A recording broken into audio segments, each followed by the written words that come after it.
present. First thing on the agenda, set a public hearing for road vacation requested by Devin Creek. I don't know much about this one, I don't know. Nobody doing an engineer copy. Next is where the road kind of goes through his front yard, and he's asked to have it vacated. Part of the right of way. Is that the piece on Carnival Road, Ben? Can you tell? It is, yes, on Hanover Road. And I think you maybe talked with Mike Schimmick about I it. did. There's, Carnival Road has a curve through there that road has shifted over time since the original plat.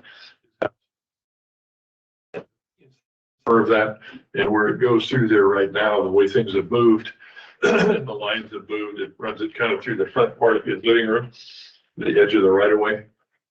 And so when Schmick went out and investigated the whole thing, redid it, we've got one right of way that goes through on the western edge of his property that serves the property, one piece behind on the other side of the trail.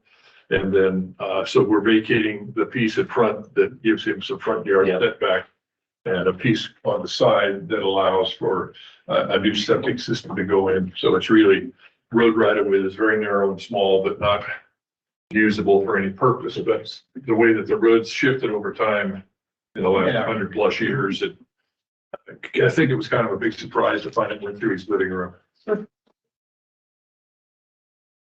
Penciled in for the October 30th at 10:30. Works for you guys.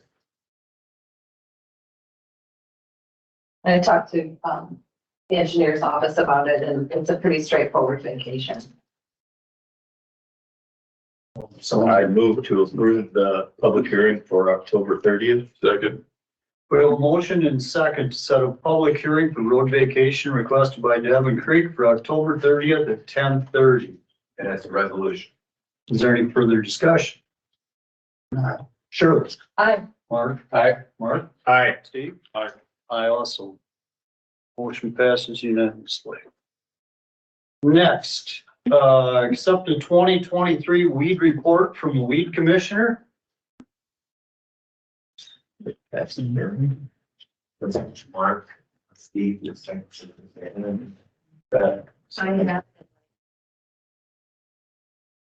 that's going around. The weed commissioner's report, Doug gave that to me to bring to you. I would motion to accept it.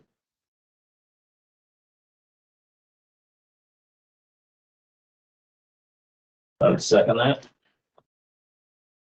We have a motion and a second to accept the 2023 weed report from the weed commissioner. Is there any further discussion?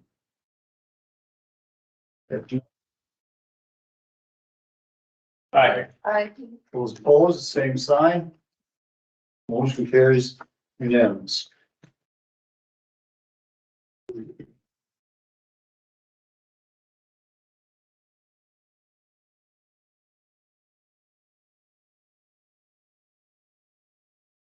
Sorry, no. No, I did not need that. Sex, right?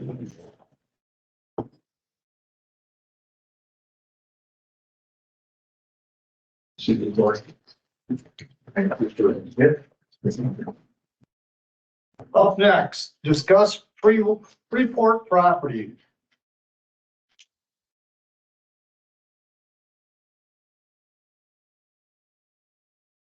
Mark, you had a discussion? Yeah, I called DNR and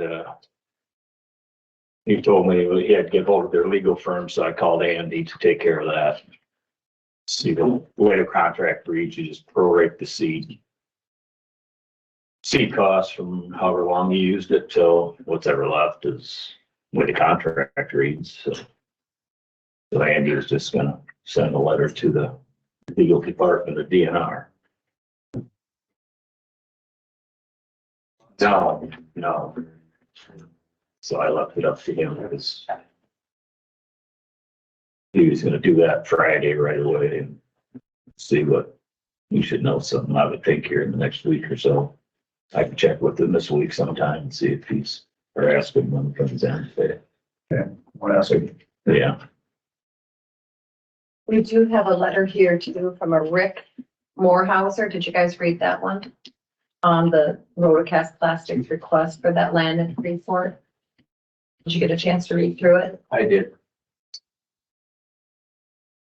We can print them out if we need one right now.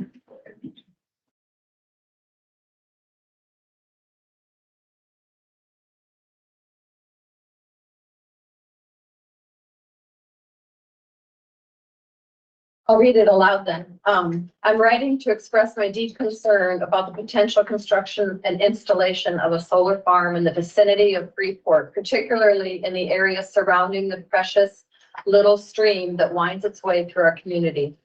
The stream may appear inconspicuous, but it is a vital haven for numerous ecosystems, some of which may remain hidden to many. As a native of Freeport, I have had the privilege of growing up alongside the stream.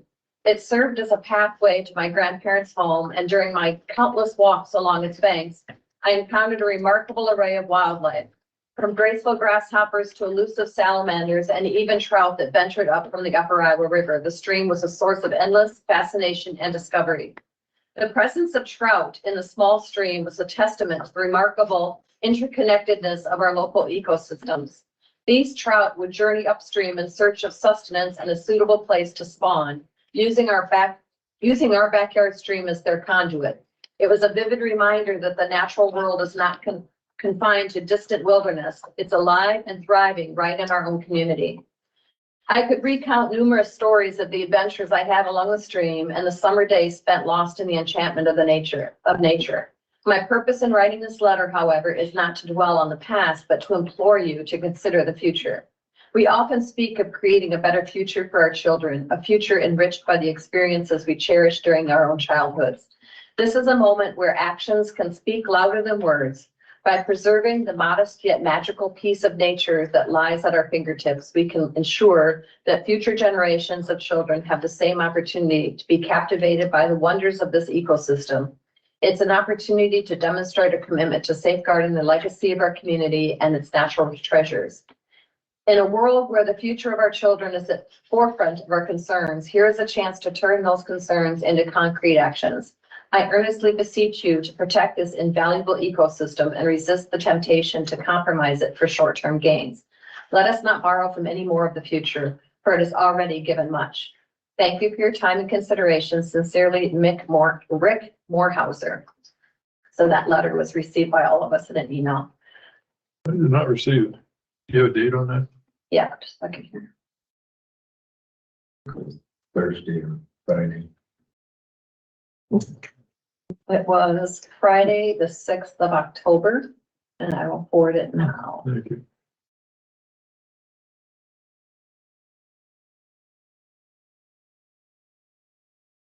As soon as my computer will let me get in the toolbar. Actually, I just printed them out, so There's nothing here. it might have just been sent to myself on the inbox. Never does. Yeah, there we go. And I'd be happy to forward it, but I see that.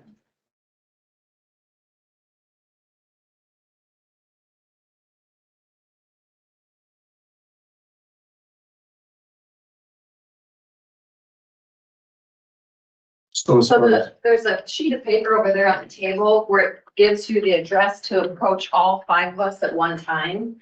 So if there's any letters that want to be sent to the Board of Supervisors, you want to reach all 5 of us. I think it's supervisors at the whole thing. Supervisors at co.winneshiek.ia.us. And it's on the sheet by the window over there. Any other discussion? I guess there's not probably a whole lot to discuss, so we'll figure out where we're at. Before we discussed it this time, a few months ago when this first came up, I don't remember the first date this was approached by Rotocast, like 2 months ago, was it? I can't remember the date. At that time, I spoke to DNR, and at that time they were concerned because this was put in for flood mitigation, help in Freeport. So there's a lot to discuss here before we. It states nothing in the contract about that. No. It says wildlife. What I said is I talked to them. Yeah. So But in the as contract, we move forward on this, there's a lot to be considered. And I think that for the future use of that for the county too, I really am going to keep saying it every time it comes up. I don't think it's in our county's best interest to let that piece of land go. Because that does, the back of the recycling is part, touches that land, is that correct? That piece of it joins, that's where they put that, they planted, got a grant planted back in that little triangular piece back in the Behind corner back there. recycling. Goes up to behind recycling, yes. So it would make for contiguous connection. What do you mean? Well, I mean, it does touch the back end of the other property that we own. The recycling part. Yeah, it does. It backs up there, backs up to Rotocast, backs up to that piece that Alliant owns. And then also to the base storage. Yeah. Yeah. Yeah, there's a bunch of properties that all backs up to, so. Yeah, the drainage way. That's not listed as a DNR stream. No, It's not a blue line stream or whatever they want to call it. I mean, that's what Tony Phillips told me.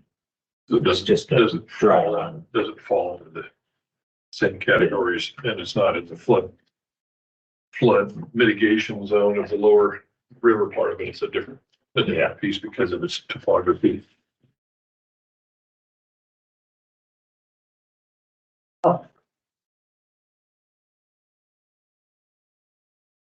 yeah, so as soon as we hear something back from that, then go ahead, whatever. Because we'll have to make some decisions one way or another. Another, For, As soon as we get something out of that. Should we all meet out there and look at the property together and? I don't need, I mean, I know what it's, We went out there, I went out there and looked at it. Right. yeah, I know what it's all You about. can drive out there and we've got the I map haven't for looked it. at it. Oh, okay. I haven't walked around to see the stream.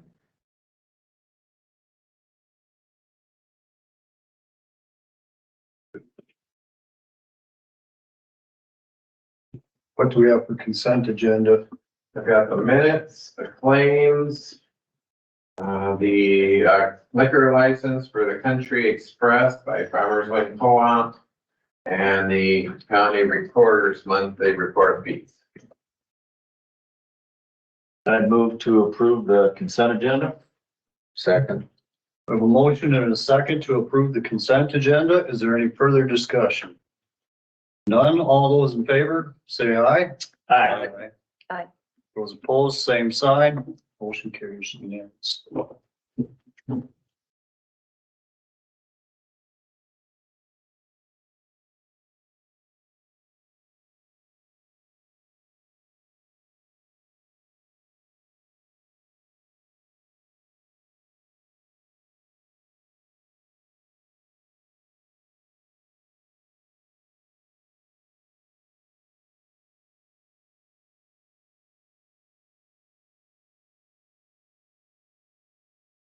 More than that.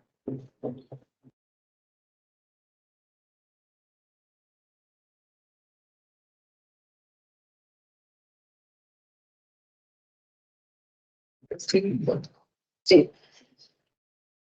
That's all right. I got it.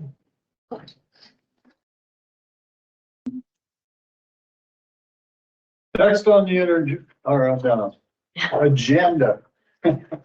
9:45. Discuss interview questions and procedures for county engineer position and updates on county engineer hiring process. Okay, so what I just handed each of you is the questions that were developed by myself, Steve, Andy Vandermountain, Joel Vance, and then winnowed down to 11 basic questions for today. And these are alternative questions on the very back page if we can have time for them. Joel Vance has already indicated he'd like to be the one asking questions number 6 and question number 7. And if there are particular questions each of you would like, we can put our names next to them now. So when we go into the interview, we know who's asking which questions. So I should take a minute to read through those and then we'll decide who's asking what. And during each question, there might be a follow-up question that comes up when you ask that question, and you're like, oh, well, wait a minute. And then you can ask a follow-up question in the interview, but these are the basic questions. So you'll make notes on this today as we process the interview, and then they'll all be collected at the end of today's interview. The questions and your notes are not open to the public yet. If the public could have a copy of the questions after Friday when we do the second interview, but until then, it's not open. So this should get released, because otherwise, if it's on Friday, they have access to the questions before they're. Right.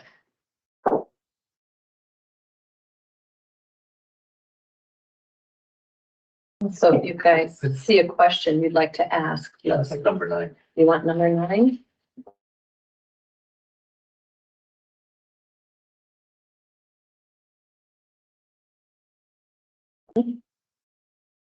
Start letting me know which questions you each want.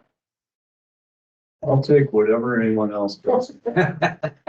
Goodbye. If that's all of them, that's fine with me. We can switch this up for Friday, but just to get through today, then we know going into it who's asking what. Mark, Vic, do you have any favorites on there yet?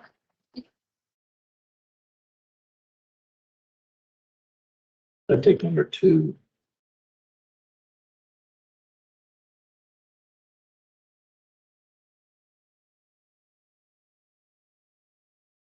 I'll do 1.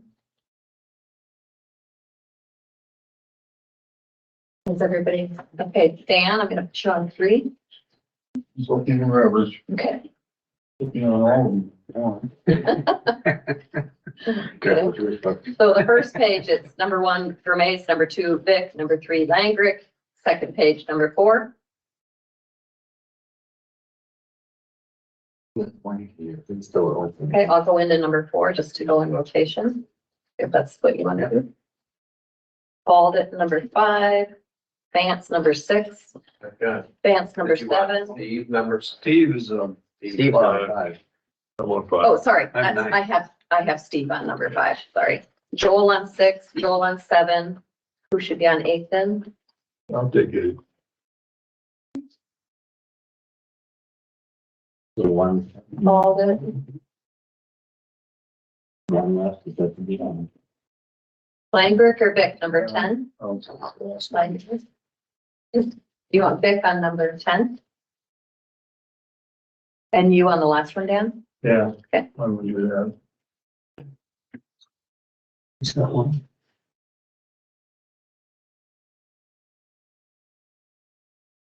Take 1.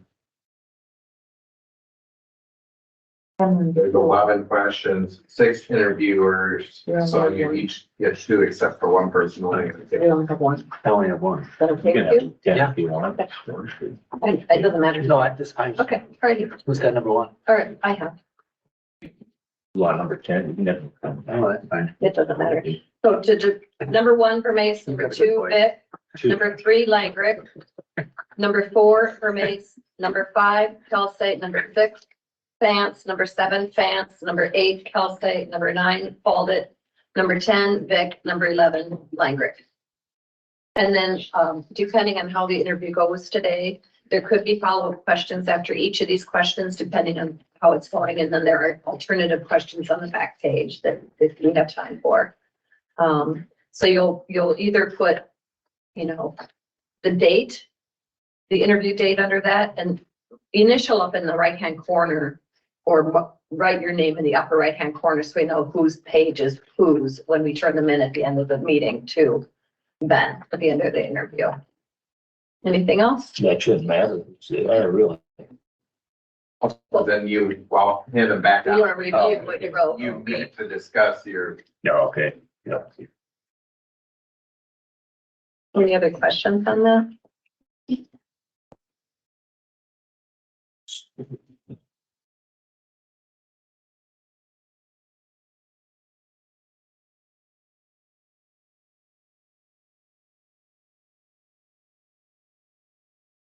And Joel Fayette County Engineer will be joining us for that interview later. virtual or online or in person? I think in person. So we just keep it to like an hour so it doesn't get all drug out. I would say, I think we'll have a pretty good idea of what it. yeah, I told him it would probably be about this year. Yeah, 45 minutes to an hour, and you just dragging it out, you'll Yeah. feel it within the first 20 minutes anyway. Maybe, yeah.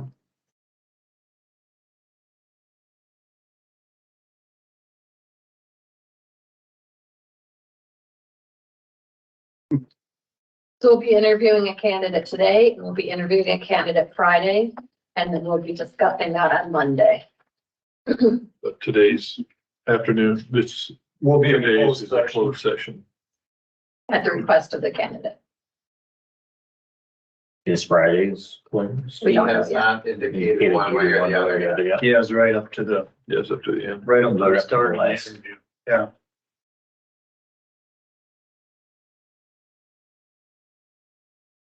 Have we heard any other updates on any of the other? I have one contract from, firm. And I had sent some questions back to them, so they did respond at the end of last week, so I'll forward that to you, so you can see that. I figured you don't really want to get into the firm till you're done with the Sure, no. interviews, Yeah. but then maybe next week you can, depending on what you decide on the interviews, and if there's other counties, I also sent I copied you on the email I sent to the other surrounding counties about if any of them would be interested in sharing. And so Fayette County said no, and so that's why we asked Joel to come and be our expert or engineer expert during the interviews. But the other counties are supposed to be discussing it in their meeting this week. So we'll know more about that too for next week. Okay. And did you hear from that other firm too? You sent them information? I did, they said they weren't interested. Okay.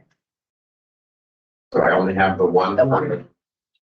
And some follow-up answers to questions, so I can get that to you before next week, so you can discuss that if you need to.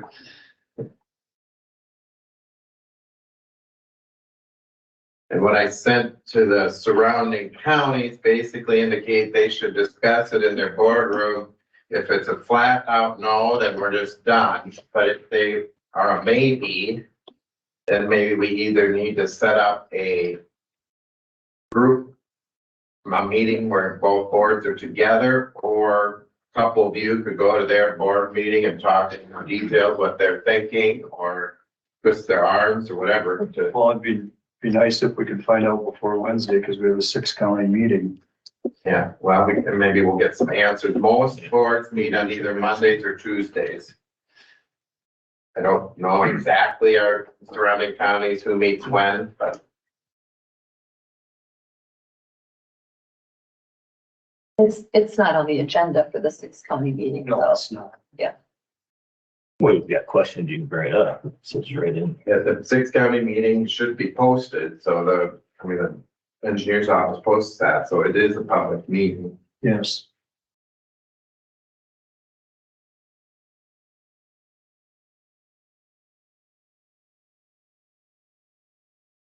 That way, if they didn't give us a definite no, Right, you Just can feel feel them them out out a little more, yeah. feel them out a little bit to see what they're I thinking. didn't figure it was right to ask them for a definite yes without any of you being present, but you can't go to 6 or 5 other counties and your own board meeting all the same morning. So I figured we'll start with a yes or a no or maybe, and then go from there.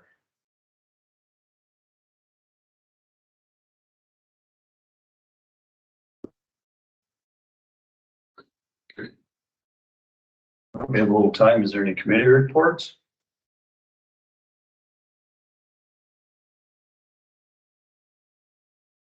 No, didn't have any. That's great. Yeah, so that 6-county meeting is this Wednesday at 9:30 at the pub at the Pinnakin in New Hampton, right?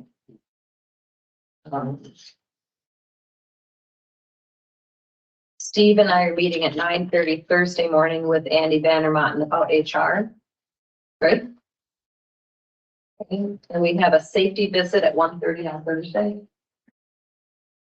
And that includes site visits, doesn't it, when that? Safety Thursday? site visits with Scott Smith from IMWCA. Who's on our city, who's the safety committee? Myself, Ben, Steve, And and then about then five other, five other department heads. Krista Vanderbrink, Okay. Barb Schroeder, Scott Logston, or Kay Hogg, and Kayla. pipeline. Who am I forgetting? Well, Lee was on, but, Oh, engineers from representative. the engineer's office. And the IMWCA is Iowa Municipal Workers Compensation Association. Association, yeah. So the rep from that named Scott Smith comes up and goes and does site visits with us to point out anything that we should be watching for. Or what we're doing well. Who carries our insurance and workman's comp? This IMWCA is our working comp So carrier. that is the, Yeah, Scott is the rep from that.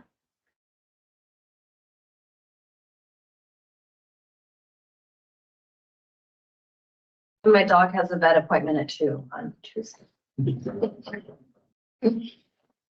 You probably won't make much of the safety meeting. Correct.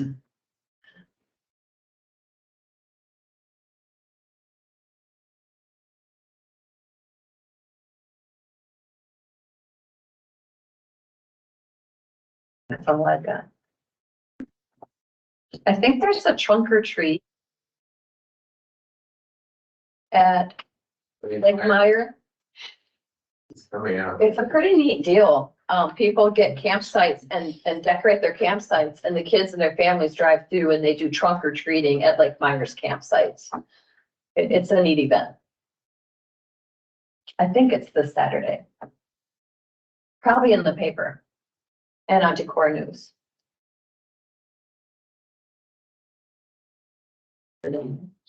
That's what I was just, I did see it standing in line. I didn't look at that. Days.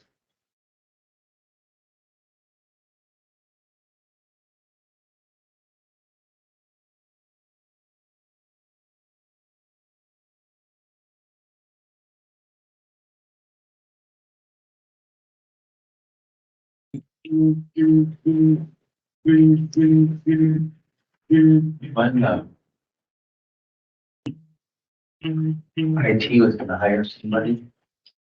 They haven't gotten to the, the first step is for them to put together a job description and bring it to you for approval, and then we send it to Pondering Associates for scoring, so we know a salary range, and they haven't gotten that far yet.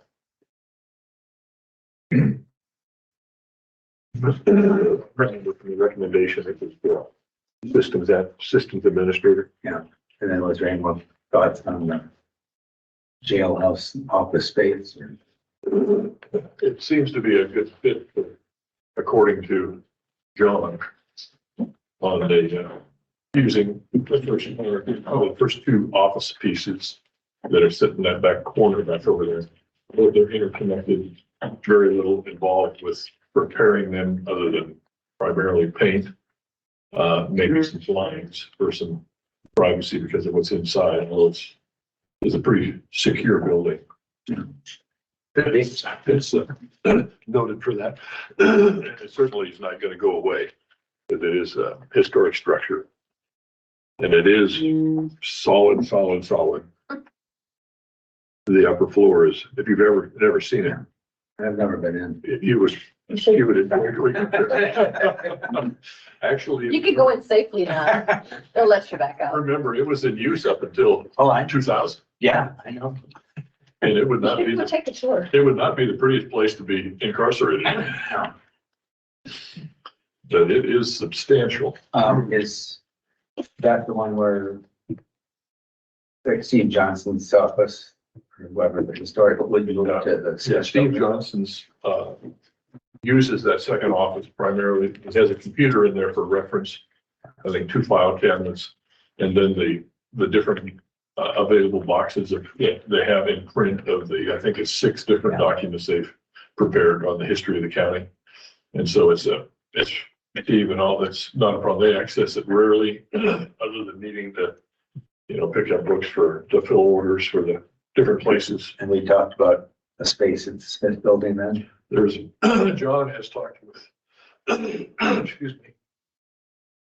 With them, there is vacant space. He would just simply need a simple office space, one room down there that they can put it in. And that's not a big thing to move, but there's no problem with hooking up their little computer in there to have access to the internet.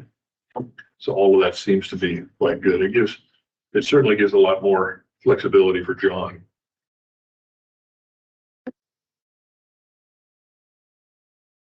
I will say it's a lot nicer environment up there than it is in the 2 cells in the Oshie jail.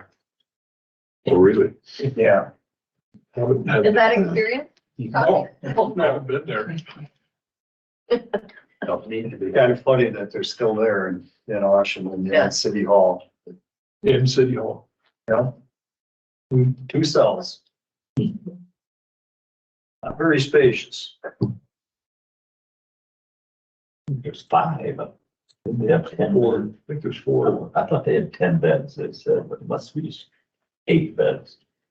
There's 2 in each. It seemed like to me there was 4 Yeah, in that center court. I thought he made the comment there's 5 beds, or 10 beds, but. And the one section was the men's, and then the women's was, Yeah, the fifth one would be in the front. Oh, would be the women's So section. that would be the Secured 10 cell in front with its own bathroom. For the public's benefit, if you've never seen the inside of our jail, it does not have bars per se as the round bars you would picture. Instead, it looks like it's about 2.5-inch steel plate, 3/8 of an inch thick, that's all welded, or not welded, it's all riveted Literally. together, and it makes a cross, so you've got a square to look out of every 2.5 inches, about 2.5 inches square. It's Checkerboard. And it is It'd take 2 people just to push the door shut on. all the doors are, Unbelievable. It's a Relic. and Yeah. if you consider how strong that building is, because all of this is on the second floor, floor, yeah. and it's a total steel cage with floors, walls, and ceiling. And it's all sitting on that whole foundation, and it's been there since Said it's, the 1880s, it's, yeah, it's, and it is substantial. she had to be put up right when they did it. But to think about it, it's like what you see of the old riveters throwing up the red hot rivet, and somebody was pounding them together. That whole thing is made that way, and it And is. then the deputy's family lived, one of the deputies lived down there. I think the sheriff. The sheriff did, yeah. No, it was, he had want to it, yeah, so Black that. Heights did live there, I think. I think Mount Lee lived there for a while too. Then they had key left, and then they had, And for another fun historic, lived there. Ward. Ward was the last one. So another that fun ended. historic piece of it is our clock on the top of the tower was hand wound with the weights to cause the clock to work upstairs. And so if you were a good, I guess trustee or a good prisoner, whenever that needed to be wound, the deputy would escort you all the way up to the very top of the courthouse. And inside there's a square room with all the mechanism that control the clock, and they would wind the clock. What you'll find today is you'll find many of them signed the door into that and the outside of the building. So there's all these old signatures that date back in the early teens and on, and some current ones that have been added to it. Mhm. It's an interesting little piece of history in itself. And there's some names on there that you might recognize. Whether or not they were inmates or just visitors, only history will tell. Yeah. Were they paid to do that work? Oh, no, that was, yeah, they got food and water. But at least they got out. It's a field trip. Yeah. Work release. Yeah, so it was very work release. It was also, they mow the lawn and do the maintenance work outside. They also raised the flag from up there too. When Oh, that's right. the pole that used to be on the top of the courthouse. There's a steep set of stairs, probably not for the faint-hearted of some. No. And those stairs are way better than what was there even 10 years ago. It was a metal ladder that went like flex as you were climbing under like this going. I never was brave enough to go to the ladder. I wish that we could allow the public to go in, and I know we can't because of liability insurance, but it is really interesting to see the old construction. It's fascinating. Go ahead. I'm sorry. It's very interesting. That actually was given by, Weiser, who was a big banker in town. It has a crack in it like the Liberty Bell. And a big dome, you know, it's mechanically operated through the mechanics in the clock system. Yeah, it's pretty neat. And I think at one point, probably in the 40s or beyond, before that, they used that veranda for people to actually visit and walk around up there amongst the pillars. Yeah. As you can see way out beyond Luther College and all around the town. Yeah. But When I was on the Calmer Tourism Committee, we had once a month county meetings in the lobby, the main floor of the courthouse. So this one time as we were gathering, this guy walked over to us from the jail and he said, do you know how if anybody's in there, I came to serve my time and I can't get in.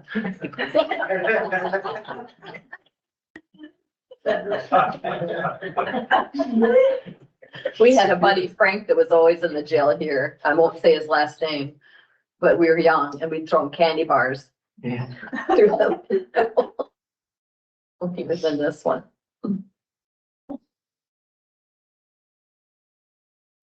Floyd Ashbacker had good stories about that building. If you ever want to spend some time with him. Our sheriff started his career working in that building in 2018. No, No. 1998, I think it was. Because it was 2 years, Yeah. 2 years before, and then, one of our chief deputies, not the chief deputy, but Yeah, he hadn't graduated yet. no, he was just out of high Would school, have been 97. 97. And then, Steve, Nesbitt Yeah, he started in. worked in there for only about 3 months when the new jail was being built. And then they weren't ready for them to be able to go there. What, 2000 or 2000? Just 2000, end of 2000. So there's no. And there might, I think there was one other current, probably at least one or more of the current, probably Jeff, Yeah, a couple of them might still. that would have still worked in that building. Did everyone see the new Portland fire? Yeah. Yeah, not fun. Well, Nice to see it up Was and it done. Looks just Yes. beautiful. Yesterday was the open house. didn't hear about it. I think, was it this? We're talking about the new Codevent Was Fire this Department weekend or was it last? building. I think it was. This weekend? Sunday, October 8th, 12 to 4. Kicking off fire prevention week. Yeah, there must have been a lot of departments around doing it, because I seen there's, when Cedar Falls, there's a lot of, drove through town, they had their fire trucks sitting someplace. We had touch and truck here on Saturday. Yeah, I know in Austin this morning they're going to the school, so.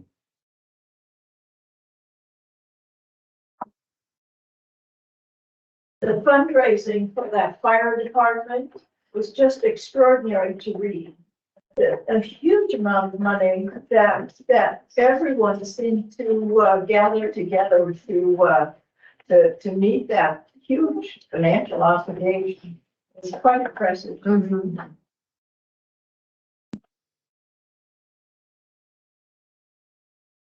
well, how does this, Providence, fire department fit into, like the, Winneshiek County Fire Protection Board? Or are they separate? They have 4 different districts Yeah. that all Yeah, come out of the Protivin department. And There's one township in the southwest part, and I can't remember if it's maybe Washington Township or it is covered mostly by that fire department. But, yeah. So we've given funds to that project. Sure, sure. Does it, Yes, on the tree. does it have like 28 agreements with other areas outside of Winneshiek or are they? Protivin, yeah, they're mostly in other counties, where we have one township that's in theirs. Oh, Well, they do come over and respond and. Oh, yeah, They yeah. may deal with Spillville. Yeah. And they're all, when we had when there was a fire a week ago Friday in Spillville, an apartment fire, the emergency management system kicked in because it was a two-story apartment building. And so it triggered all 6 of those departments to respond. And Protivin, Ocean, Fort, Calmer, Ridgeway, and Decorah were all amassed, to respond to it. So as our whole volunteer system is tremendous. Yeah. And they really work together. Very good. We're really fortunate to have them all. That, Fire protection in rural areas in Iowa is coordinated by the township trustees. So each group of township trustees figures out how they will use their fire protection money and engage with fire departments that are closest. So you mentioned the rural fire protection group that works with the city of Decorah, but that's only some of our townships that are involved. Although, like Steve said, they all give mutual aid, so whenever there's a fire, luckily, everyone shows up. It's just who's like in charge or whose area is it. Yeah, I used to be a trustee for Decorah, but we never really heard much from Protivin. And I think it's pretty amazing that they built a brand new fire department there for such a small town or area. And I don't know how big their area is. I would guess, obviously, it's in Howard County, but Howard probably County. goes south down into In the face. Chickasaw, Chickasaw. Chickasaw, Howard, and Winneshiek.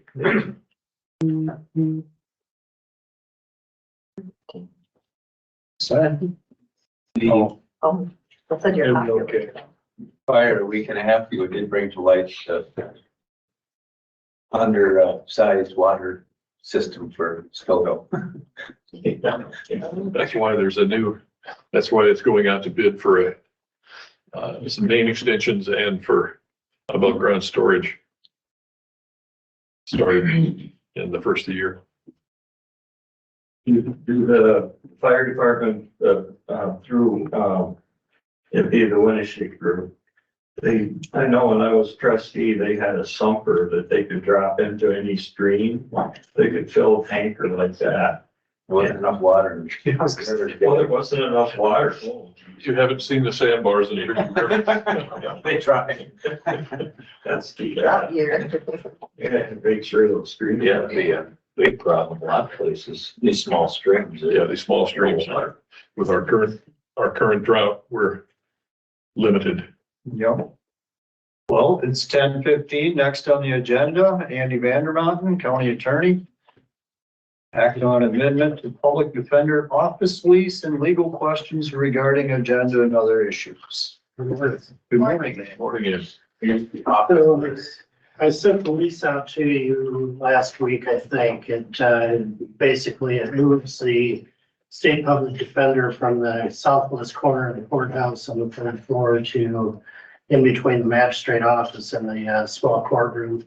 The smaller office space, Department of Corrections greatly appreciates getting the southwest corner because they can add another probation parole officer there and help alleviate some of the bottlenecking they have with the small space they have. So that's what the amendment is intended to do. So that one corner office will be a part of what they're going to occupy. Is that right, Andy? The In the southwest corner there. the probation parole officers will be in the southwest corner where state public defender had been.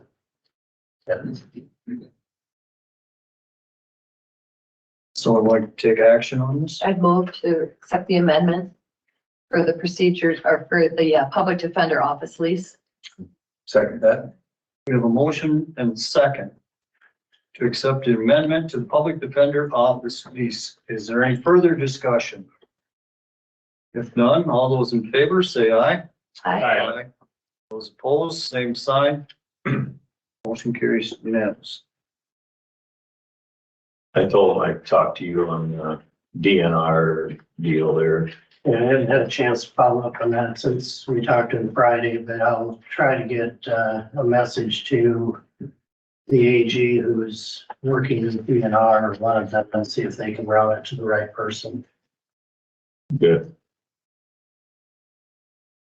I had questions from community that I think I answered correctly, but just to make public statement that supervisors can serve on their city councils where they live too. There's no problem with that. It's just when you start discussing matters that involve your city, you have to be careful not to have a conflict of duties. So everybody on this board is being careful of those measures, but yes, they can be on their city council and on the board of supervisors. That came up with the announcement of the slate of candidates that was published in the news. Yeah, and on that note, it's unfortunate that in these small towns, there's not enough people that want to Sure. serve the community. And I really didn't want to have to put my name back on the ballot, and I waited to the very last minute, but no one else was doing it, so I said, well, put my name in again for another 4 years. It's hard in the small community. Yeah. Their endings, for example, in Fort, they'll have one vacant council seat because they didn't have enough volunteers to be able to run for the full slate. I think only in Calmer do they have more candidates than they have seats. And Decorah.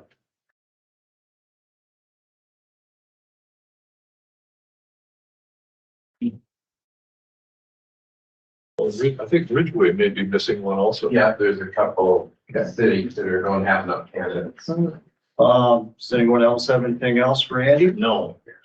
I don't. At this time. All right. Thank you. Thank you, Andy. And Andy, don't try to be on Teams here when you do the Spillville thing, if there's any questions.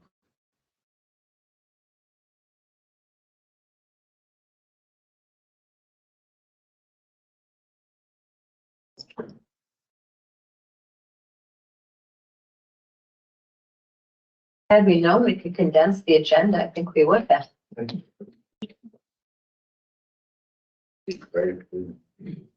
it's kind of fun to have discussions about other things too, to learn This is the, from each other, the history of things. should you decide to compare the two bids.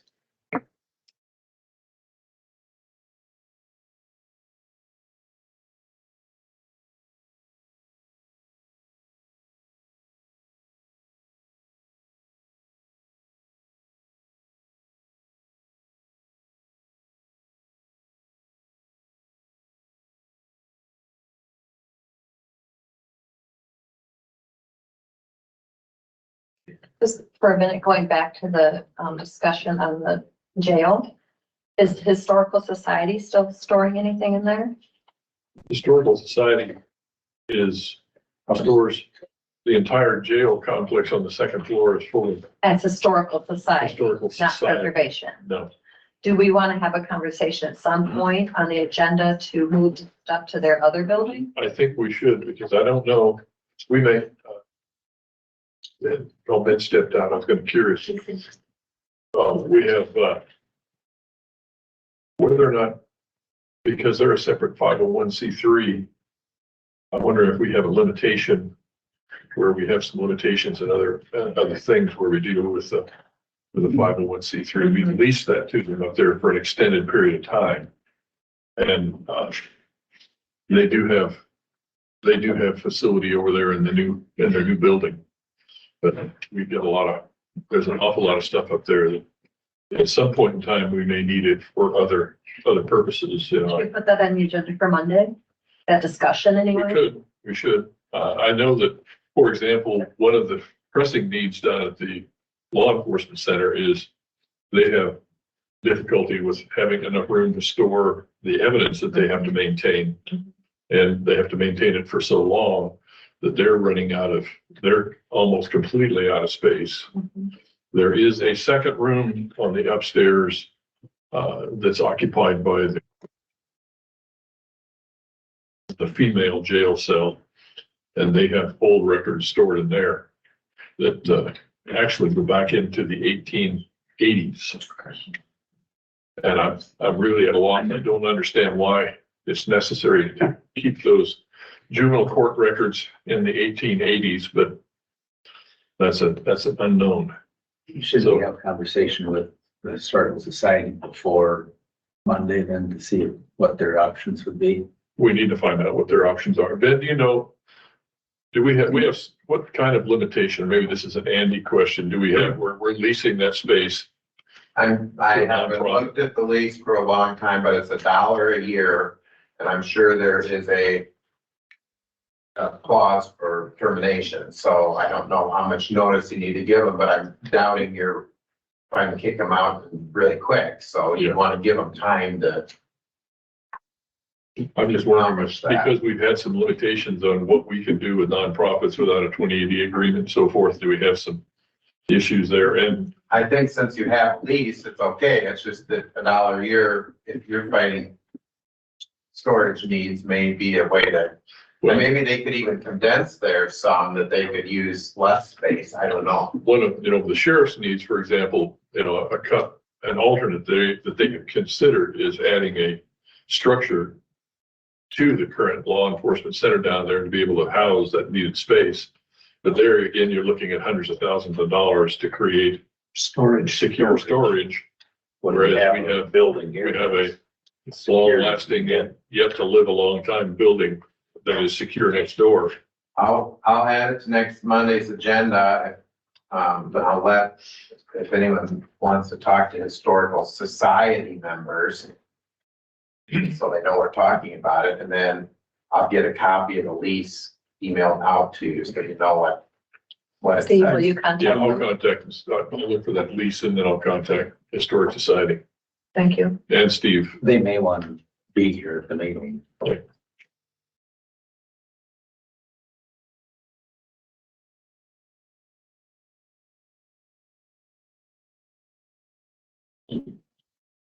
I think I could give Was that, you guys one of these. this building needs a roof? Did somebody say that one is gonna need a roof too? That one, John is hearing, it needs to be reshingled. It's definitely at that point, he gathers a lot of shingle pieces, oftentimes when he's doing the yard work out there. It's at that point, but he is planning on that for his next fiscal budget.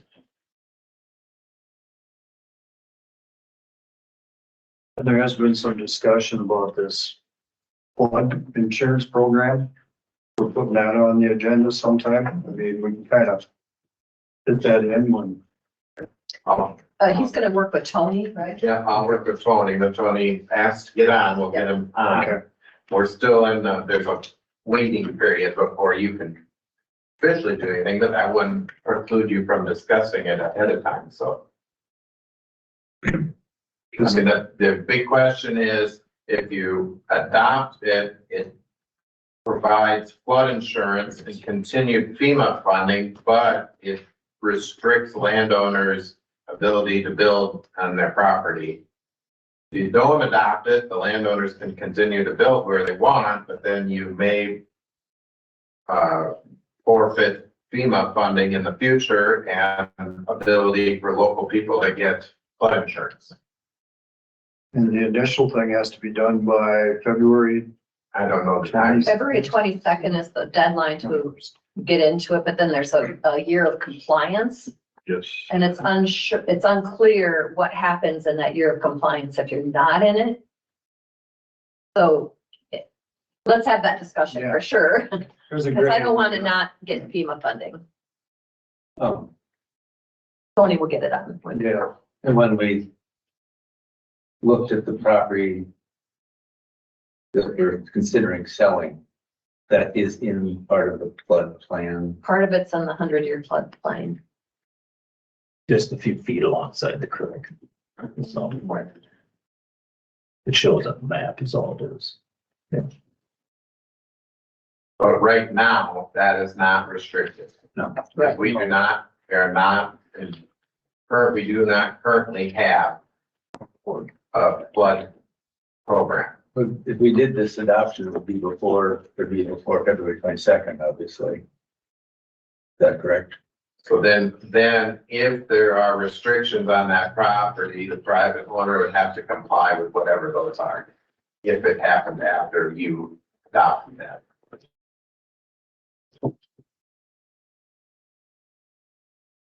And one of the biggest controversies on the whole thing is like zoning.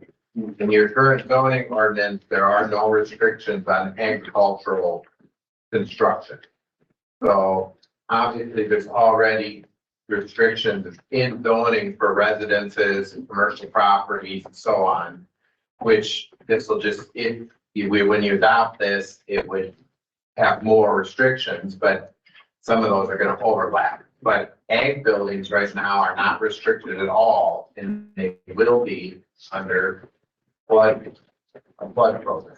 So that's going to be one of the biggest new things to this, is that all ag buildings would have to fall under a compliance issue. That's would really raise the workload for. Good enough, Brent. And when they started this process, it's been almost 10 years ago. The mapping started, it's been a long time coming to fruition, but before this, Tony Phillips was the planning and zoning administrator, and he asked for a raise to his salary, and it was granted by the Board of Supervisors at the time to also make him the floodplain coordinator. So he has taken on those duties, but also been compensated for it, for kind of coordinating this for you. Is there a price tag for starting up? The price is restrictions on building to residents, But not cost, not not to sign up, but it would be for some people that have homes in the floodplain. They may be required to then purchase flood insurance for financing purposes or for other reasons. Whereas right now, it's not even an option. There is no flood insurance because we don't have an official floodplain map adopted. So right now, you can't get flood insurance, but if you sign up, make it optionally available, there are certain circumstances where you'll have to buy it. But they'll get a loan at the bank or something. And also, if we don't do it, we give up the cost of getting FEMA funding in major flood events. For instance, in Iowa City, Mike and I used to live on what was called the Mosquito Flats. It was a real bad part of the Iowa River behind City Park in Iowa City. We experienced 2 floods there and had to canoe in and out of our house and lost everything in the basement. They don't even allow building in that area anymore. In fact, they've torn down most of the homes in that neighborhood. There were probably 40 of us living back there, 40 different homes, and they simply said, no more building. And what's there, tear it down. All They right, won't cover it anymore. it's 10:30. Public hearing for the sale of lots in Spillville. I've moved to open the public hearing. Second, Motion second to open the public hearing. All those in favor, say aye. I, All right. Anyone have any comments? Who moved and seconded, I'm sorry. Mark, you sure would. Okay. No comments? Open the bids. I think you can, the public hearing is whether you should sell them or not. So you would close the public hearing, then if you decide to proceed with the sale, then you would open the bids. move to close. Second. We have a motion and a second. Is there any further discussion to close the public hearing? If not, all those in favor, say aye. Aye. Those opposed, same sign. Motion carries unanimous. Need a motion. I'll motion to open the bids. Second. We have a motion and a second to open the bids. All those in favor, say aye. Aye. Those opposed, same sign. Motion carries unanimous. So this property is right there near the bridge by the river. It's mostly sandbar according to your recent report. And Yeah, riprap. it's a couple of lots that really have no use for the county. I don't know if there's some history, the road department knows that maybe they were right of way at some point in the past or something. I don't know. But local residents that neighbor the properties are interested in them, so they have access from their property to the river. And they're actually two parcels, two separate lots. So the way the bidding was drawn up is that they could bid on one or both lots individually. So you'll see here what the bids are. And the county has no access to those lots. Right. Currently. They're landlocked and floodplain Gonna be and down the covered partially with riprap.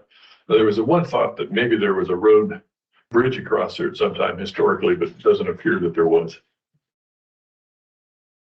All right, for the first parcel, we have a bid of $2,103. And they did not place a bid for the second parcel. The other one is $1,501 for the one parcel and $1,251 for the second parcel.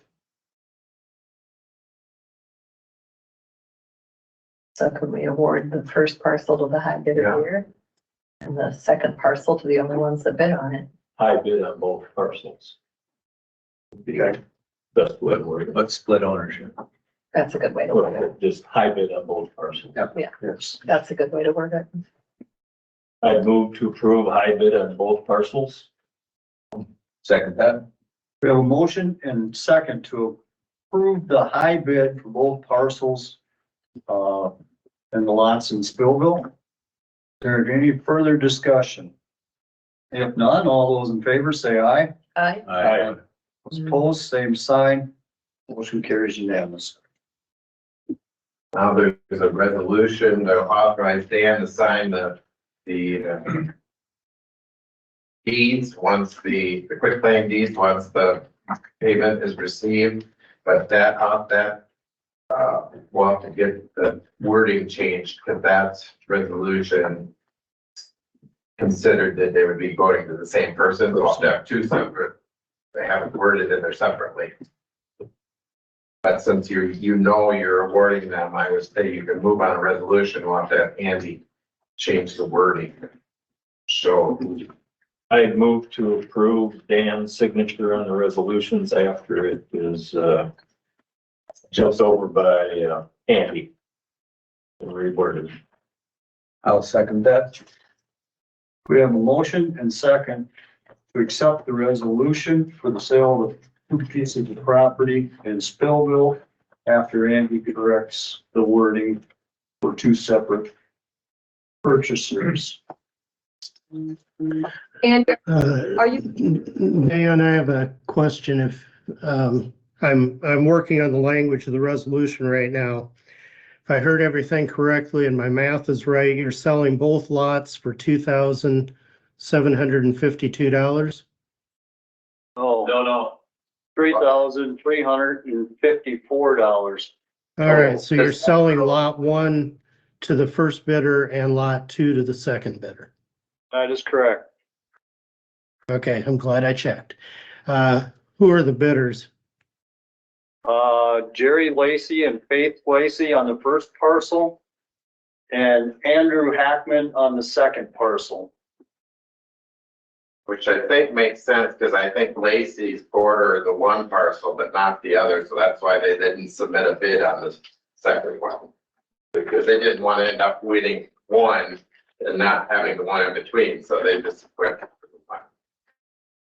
All right, I will, I'll get the resolution modified. I'll get it over to Ben along with quitclaim deeds. All right, we still have a motion and a second on the table. I have a quick question though. Okay. And I'm not doing this to be controversial or anything. The question I asked earlier, because it's come up before, are we okay legally to have, because I'm not picking on you, but, Steve sits on the city council in Spillville. Is it okay for him legally to vote on this at all, or should he abstain? I There's just no want clarification. No, there's no city, the city does not own, doesn't have any access. It's Just not want to in make the sure city that we all limits. know. It's not in the For city. example, if the city had submitted a bid, which I did send them the bid paperwork, then he may want to abstain since he would We have have no- a huge, but they didn't. No conflict. Great. Thank you for that clarification. Oh, I have one question for Andy. The, our bid document does not say that we're selling both parcels on one bid. It's per parcel, so we don't have a conflict because the one bid on two parcels and the one bid on one. The one bid on two is higher number than the one bid on one. Does that make it, are we clear? Does that have any, do we have any conflict there, Andy? I think we're clear. The bid form that they used, broke it into the two parcels, so it should be clear. Thank you. Right, we'll take a vote. Aye. Aye. Mark? Aye. Steve? Aye. Aye also. Passes unanimously. Next on the agenda, Nick Rissman and Jeff Kuboushek. Got a few things, ice control bids, fuel bids, LP bids, and the road projects and updates. Good morning, guys. Good morning. Morning.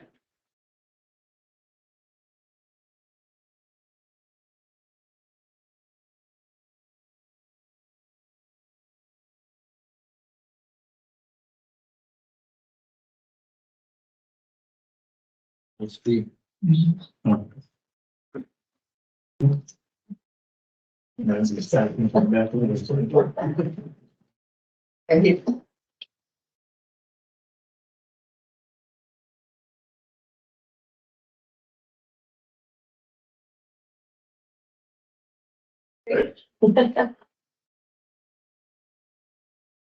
It gets the. It is.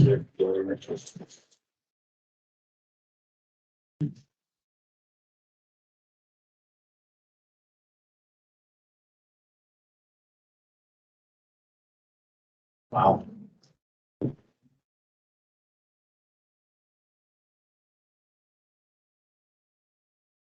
Let's,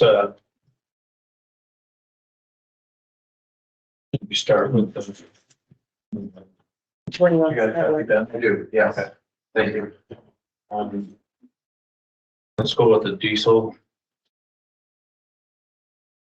As our first one here,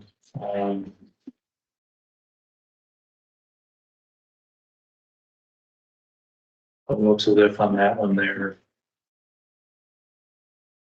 Advantage is the low bid. Yeah, significantly lower. It's nearly half. Louder, please.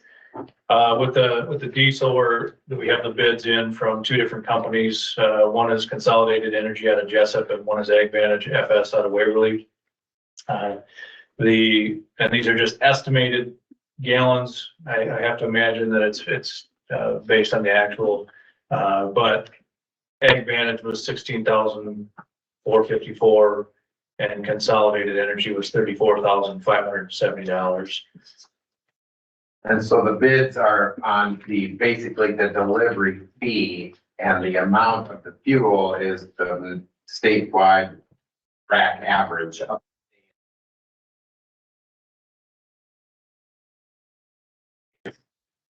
Yeah, so if you go on a per gallon price, it's 1 cent,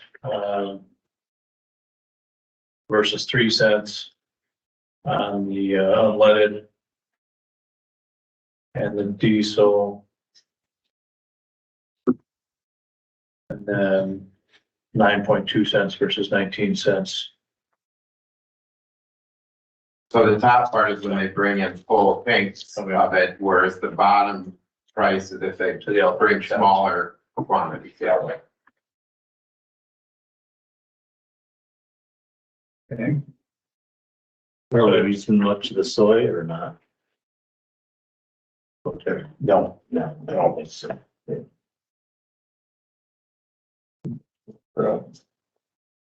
When it comes time here, we can put all these into one motion. Sure. Because two of them are gonna be From the same, says here. And the fuel and then the, do the fuel as one since it's gonna end up being the same. Yeah, then the second one is then, the propane gas. We had 4 bidders on that. Ag Vantage FS out of Waverly again is the low bidder at $1.26 a gallon for an estimated 20,160. Pencil Oil out of Providence was $1.44. Walk-On Feed Ranch was $1.42. They had a couple of different prices in there, but ranging from $1.37 to $1.42. And then Consolidated Energy out of Jessup is $1.29. So again, the low amount there is Ag Vantage. They're really for $1.26 a gallon for an estimate of 20,160. We go back to diesel for a second. I'm confused. Why is the unit price so different? Can you describe that? So the, Yeah, it's a big tanker that like at the Freeport shop, you Yeah. have when you can come in with 9,000 gallons, it's much more cost effective for the distributor than it is to come in with a small truck. Yeah. And then having to put it in the outline shops. So it's more expensive for them to do it in a 1,000-gallon tank, so to speak, versus a 10,000-gallon tank. You can offload an entire semi-truck at the Freeport shop. And Freeport's the only one that got the 2 underground tanks. There's 2 10,000-gallon tanks underground. The other shops are 2,000-gallon diesel tanks. So It costs more to bring it to the other Yeah. line shops than it does to dump. And per gallon it costs more. If you figure that out per trip, it's gonna be probably about the same. It's gonna be, 1,000 gallons at a penny versus 200 gallons at 10 cents ends up actually This would being, be the outliers. it's the same amount for the trip, but. Got it now. So I would recommend a motion to approve both the propane and the unleaded and diesel quotes to Ag Vantage. So moved. Second. We have a motion and a second for Ag Vantage FS out of Waverly for the gas, diesel and propane quotes. Any further discussion? If none, all those in favor say aye. Aye. Those opposed, same sign. Motion carries unanimous. The ice control rock stockpiles. We only had 1 bidder, rock products. Their price varies from $14.439 per ton to $14,999 per ton. That is having 5,000 tons delivered to the auction shop, 4,000 tons delivered to the Ford shop, 4,000 tons delivered to the Ridgeway shop, 1,000 tons delivered to Kenneville, 4,000 to Locust, and 4,000 to the Freeport shop. So for a total of $324,498. I'll note that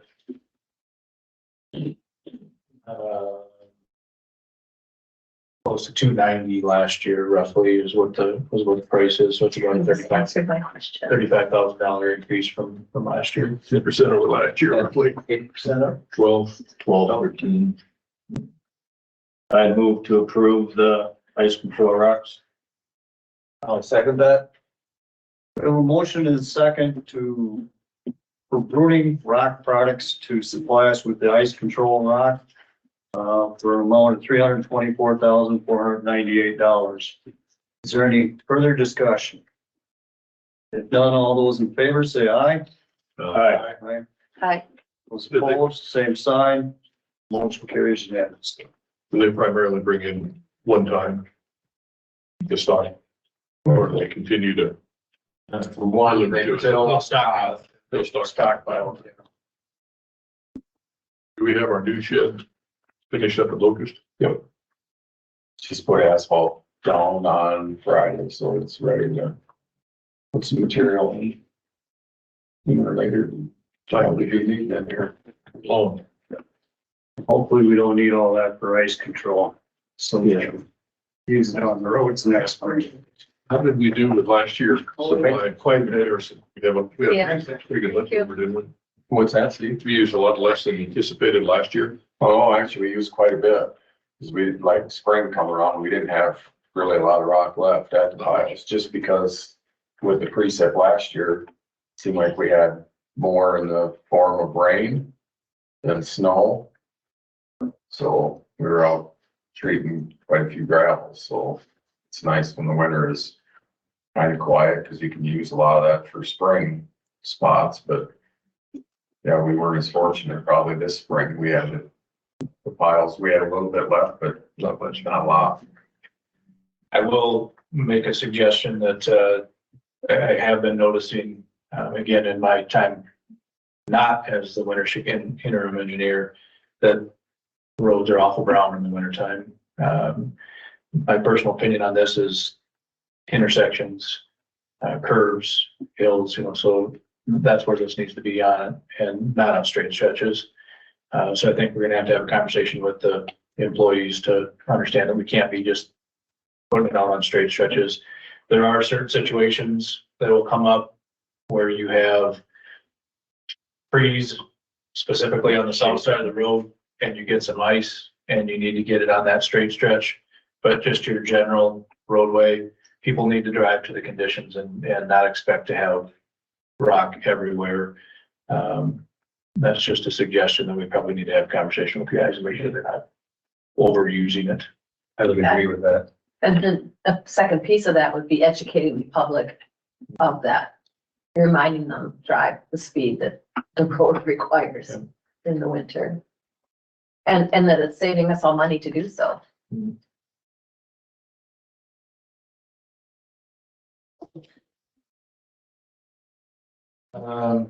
Another couple of updates, the box culvert then got opened up last week.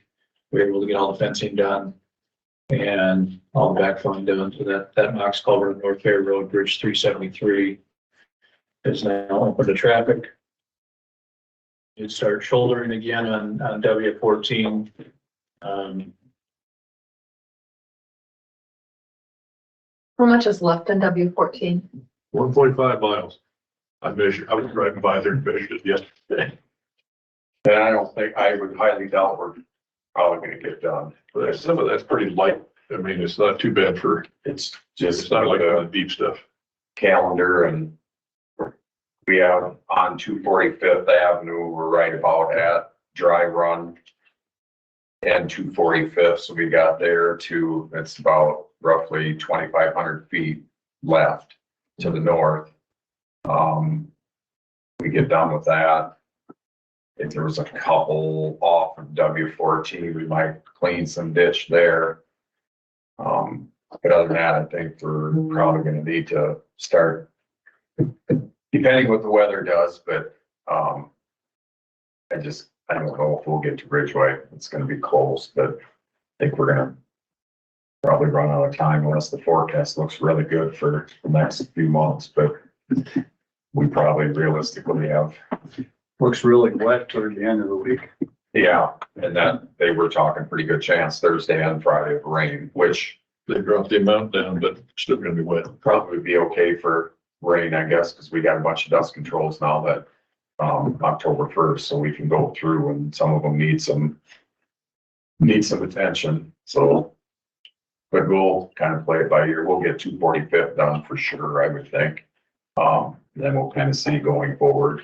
Do we have any more available over there on the other side of town line past 14? Was that pretty much, we don't have much of extra width over there, do we? On Conover?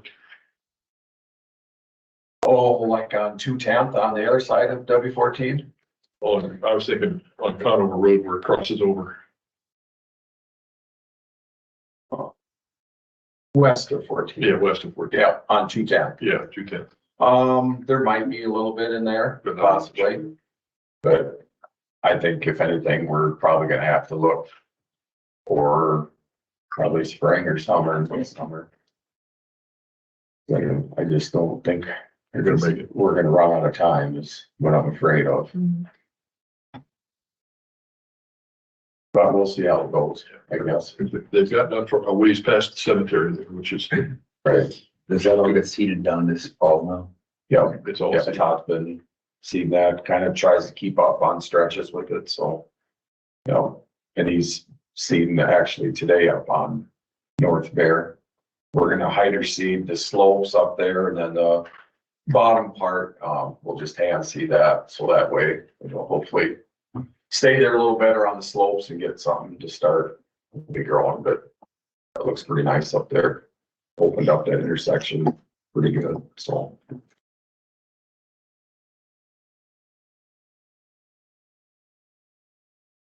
I think there's somebody building a house on the other side that cement trucks have already been using, is what I heard. Yeah, they were kind of chomping at the bit, because Yeah. I think the one realtor was in contact with Matt, and probably Nick too, wanted to know how soon we were gonna be done with it, because they wanted to get in there quite suddenly, because I think they're moving the house in, but they had to do all the concrete work, and it can't come in from the south, because there's a lighter bridge on that end, so, yeah, I think they were pretty happy we got it, and they got it done in a few weeks ahead of what schedule was. I think it was like the end of this month when it was supposed to get completed, so it got done in a timely fashion.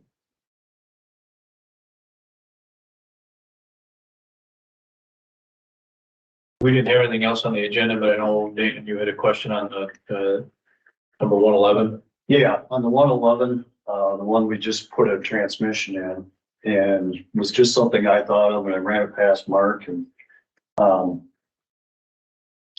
they put money in the front end of it last year. Now we put a new transmission in it. Is there any thought of putting a $40,000 engine in it, and then we have a vehicle with a new engine, new transmission, the front end work's been done, all you really have left is a rear differential. So there's also the articulation pins, and bushings that we did get an estimate,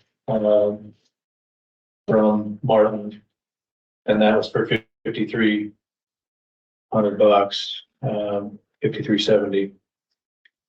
I just would not recommend doing that. We had a significant talk with the mechanics Jeff did. And just all in all, that machine is just not worth sticking money into, I don't think. I think it's just best to get that thing traded in December. And move on from it. The transmission was quoted at like 28,000.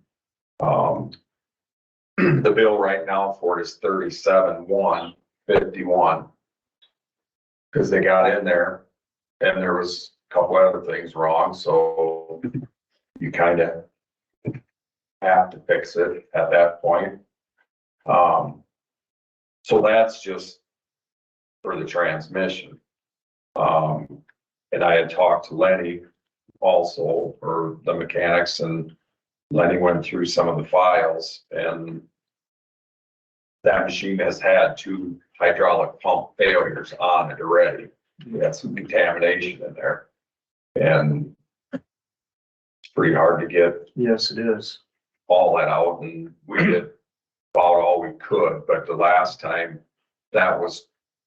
we did put a pump on it in 12 of 2019, and that was just shy of 10,000 for the pump. Lenny's said that, you know, to get everything, you're never 100%. No, there's absolutely no way. Kind of worries about that. You do have the chance of the differential. And we did do the differential on 134 4 years ago, and that was 36.5. So then just looking at numbers, you know, on this 111, I mean, you're gonna have a lot of money in it, and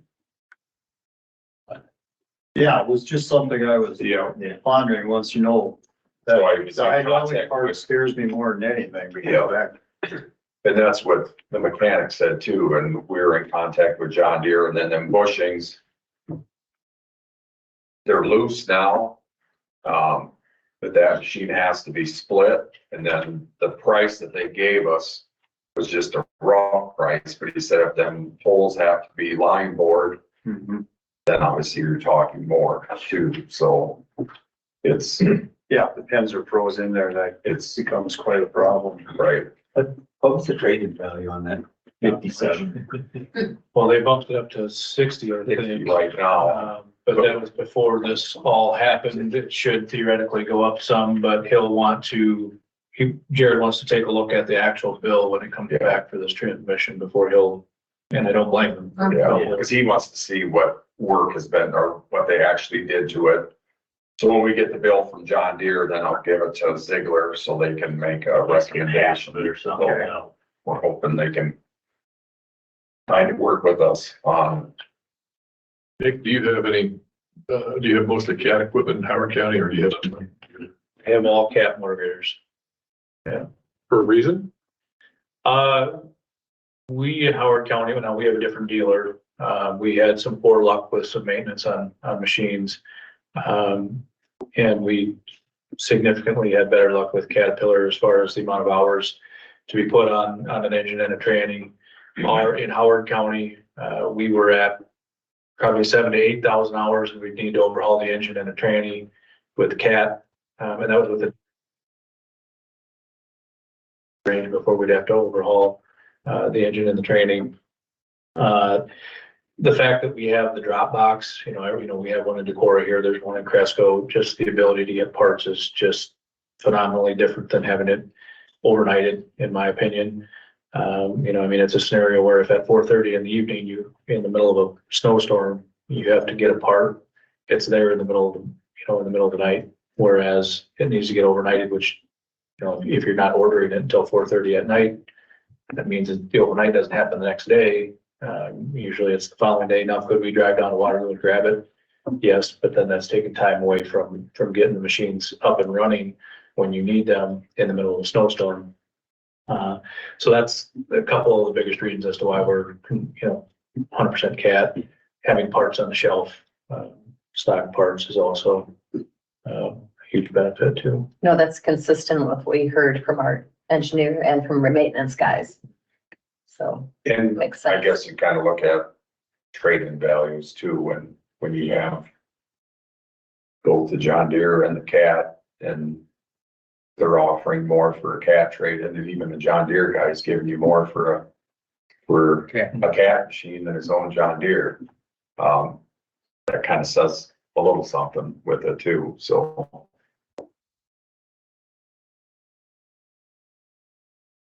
One other thing, I had the meeting with you and Jeff, was brought up about, schooling for the maintainer operators, that's something you have going on in Howard County.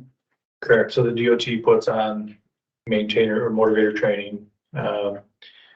They do it once a year in different areas of the state. And I have all the brand new motivator operators go. I have the older guys go as well. Try to get them there every 5 to 8 years. So I've got guys that have been with us for 35 years that have taken this training as well. And one of the huge reasons for that is I had an incident where a motivator operator got rear-ended. And the first question the insurance agent asked me was, has he been to motivator training? And I was able to pull the file and was able to show him, actually, that individual had gone 3 times. Had over 30 years in the blade. So that's a huge benefit from the insurance side of things as well. But the one thing that training doesn't have is it's just classroom, which is still huge for them to understand how to blade a road. But the second day is on site with a motivator, but there's so many people with very little, motivators there. It's tough to really do much. Plus you're trying to work on somebody else's road. It makes it a little bit more difficult, but the research board at the state level, at the County Engineer Service Bureau is working with, is it Camp David? Dodge. Camp Dodge, excuse me, down in the Des Moines area. And they've had one schooling on this in August. It went really well. They've got roads out there on all the property that they own that they're not open to the public. So the blade operators can get in there really actually see what their machine can do. If they mess it up, it's not a big deal because it's not a road that's open to the public, and then the teachers can then change, rework the road, and get it back passable for the National Guard there. It sounds like it went over really, really well. This last August was the first one to do it at. But everybody that sent somebody down there said it went really well. The negative side is it's down in Des Moines. You gotta send guys down there. It's a hotel room and everything, but I definitely think it's a benefit. I'm gonna definitely be sending Howard County guys down there, so. Do they have another one scheduled? Not as of right now, no. I imagine next spring they'll be scheduling more. Yeah, I think that sounds like a real good idea. I do too. Very good. Schooling is important.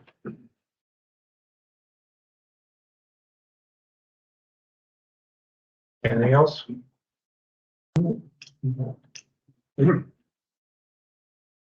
Yeah. We'll plan on going to get that 111 then. Okay. And we'll be working with Ziegler on getting it updated, trade in, and we'll just still plan on trading that in. And hopefully in December when We'll continue to use it. probably as little as possible. Thankfully, we're in a scenario, in October, you're not really using your blades. In October and November too terribly much. We do have one of Ziegler's that they did bring us for that machine.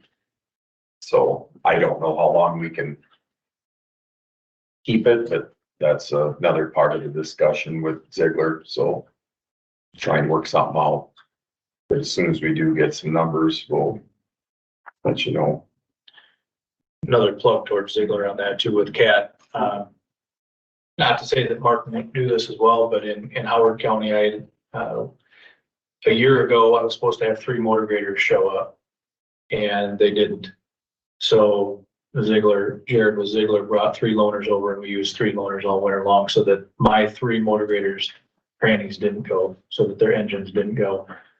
So I thought that was a really good situation that I had brand new machines essentially with 500 hours on them operating in the wintertime. And that's the situation, Yeah. We're realistically, yeah. Yeah.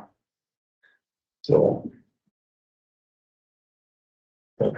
No, I hope I didn't put too much of bind in that going to get it, but everything was, the ideas were just coming together here at the end and until you know all the facts of the 111.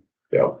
It seemed like a good idea when I first thought about it. Yeah, it's just with all the added cost, I just don't think it would be very feasible. No, I agree. Okay. All right. I think that's it, guys. Thanks, All right. guys. Thank you. You bet.